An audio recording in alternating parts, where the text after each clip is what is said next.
A new compact electric crossover or SUV in the premium segment. This is the Zeekr X, a sister model to the recently reviewed Volvo EX30. Is it even the better Volvo EX30? We're going to find out here together with Thomas and Autogefühl in 4K, full screen, full length. Let's go. What the hell?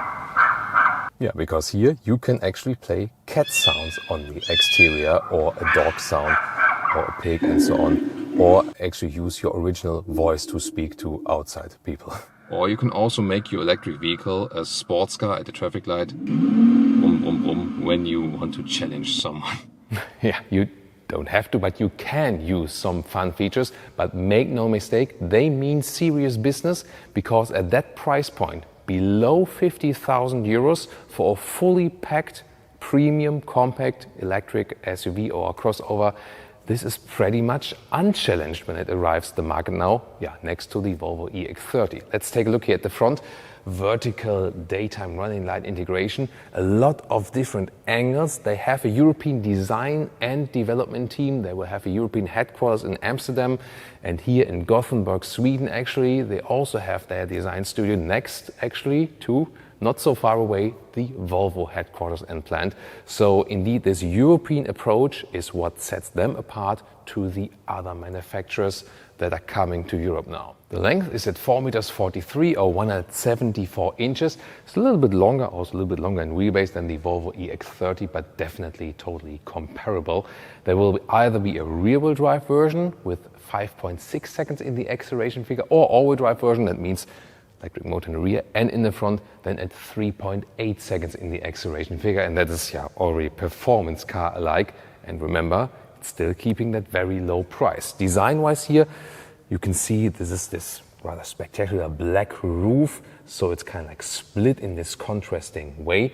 And this beige color here, you can see, is one of actually 4 colors you can pick. So that's a little bit Tesla philosophy. They try to reduce the choices you have, but it will be actually sufficient, I can tell you. Wheels, 19-inch or here optional 20-inch wheels in this Spider design dual tone. Battery size is at 69 kilowatt hours gross, somewhat 66 kilowatt hours net. And recharging, what's actually quite cool, always 22 kilowatt charging AC, DC charging at 150 kilowatt peak, so it takes 29 minutes from 10 to 80% state of charge. And here in the highest trim, it's actually fun with the B pillar. You see at the moment it's black, but there's a screen integrated, so when I open the charging lid, already appears here, and when I put in the charging cable, it shows me the state of charge actually. And also for the pet mode, there is a display then. And towards the rear, we have another spectacular light signature all the way across. The Zeekr logo is illuminated here in the rear.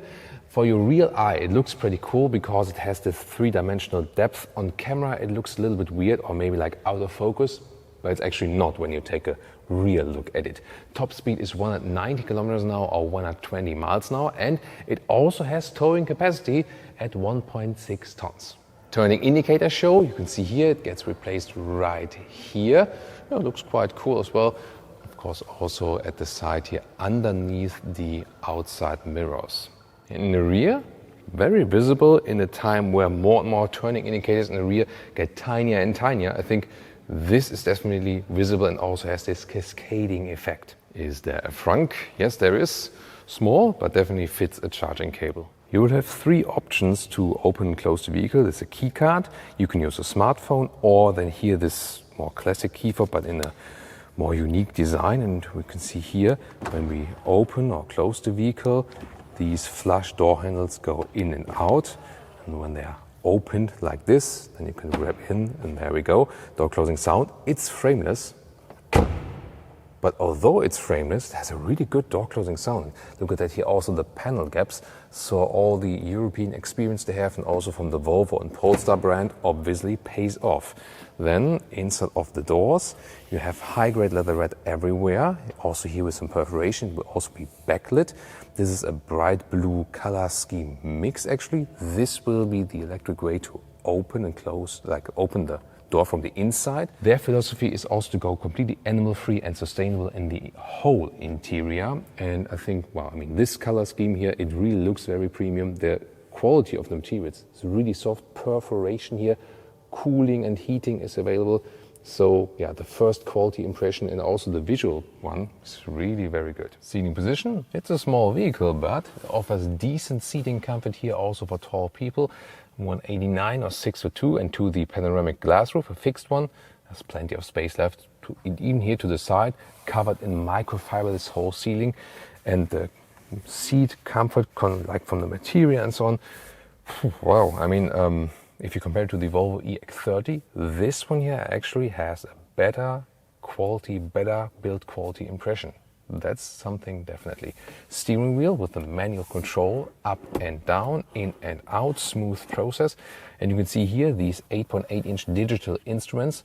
They move together with the steering wheel, so the steering wheel then never blocks the view to the digital instruments. Another difference to the Volvo, because here the Zeekr X does get a digital instruments and also a head-up display, which the Volvo is not getting. Interior cockpit overview, really clean layout, 14.6-inch screen, more this horizontal focus. There's ambient lighting, you can also change the color. It will also be available in this breathing effect that has this pulsing function, or music show will be according to the bass of the music. And this is all by a touch, and here also with the temperature unit, but there will be alternatives to that actually. Soon I'm going to show that. In the Chinese market, by the way, here you can also move the screen to the right, to the passenger. That's not allowed in the European market.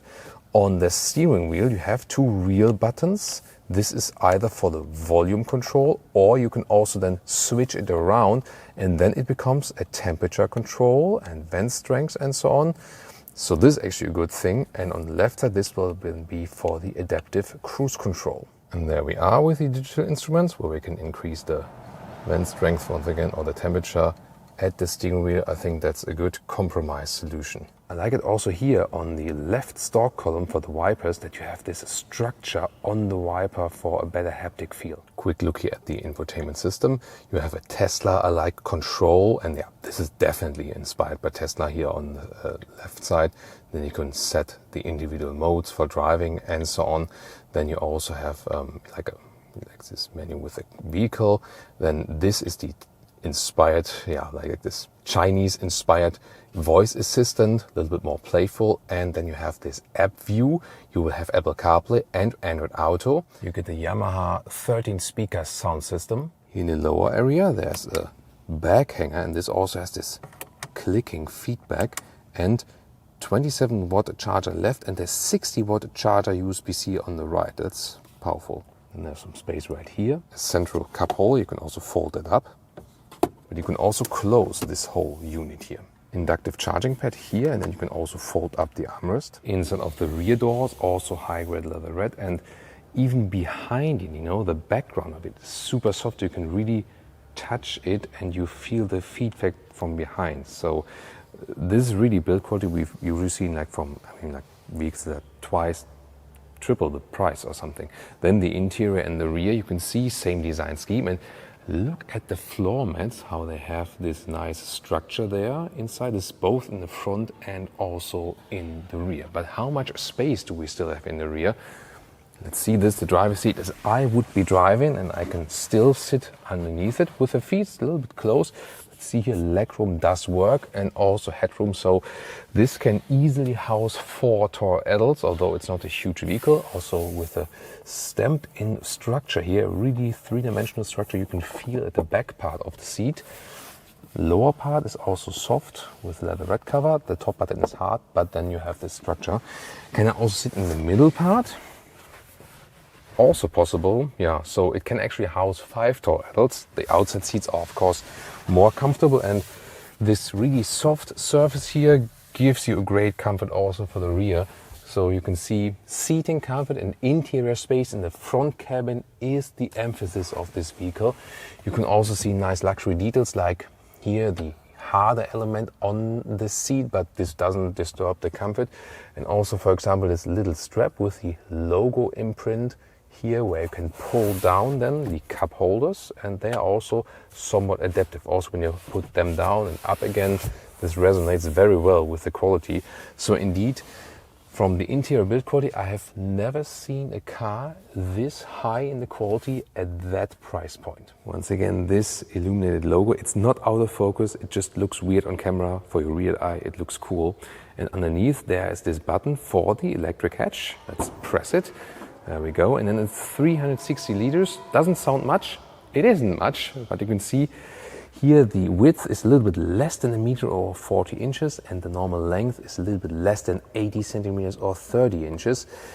You can also remove this top cover here. You can also fold it from here, just grabbing over. And underneath this cover, there is some space left, like this, and yeah, way more space for some charging cables. So it is a compact vehicle. You've seen the dimensions in the rear seats and so on. So the small trunk is the only compromise, but for most use cases, it will still fit. Another sister model to this one, by the way, is the Smart #1. They all belong basically to the Geely Corporation. The Smart is 50% Mercedes, 50% Geely. Zeekr is a 100% Geely, as well as Volvo and Polestar, and also Lotus. What they are trying to do is they are building basically another Volkswagen corporation with different brands, and then use economies of scale, the same platform, and then they can also offer all these vehicles under the certain brands at that price point. You can now compare the Volvo EX30, or a German compact competitor would be the recently facelifted ID.3.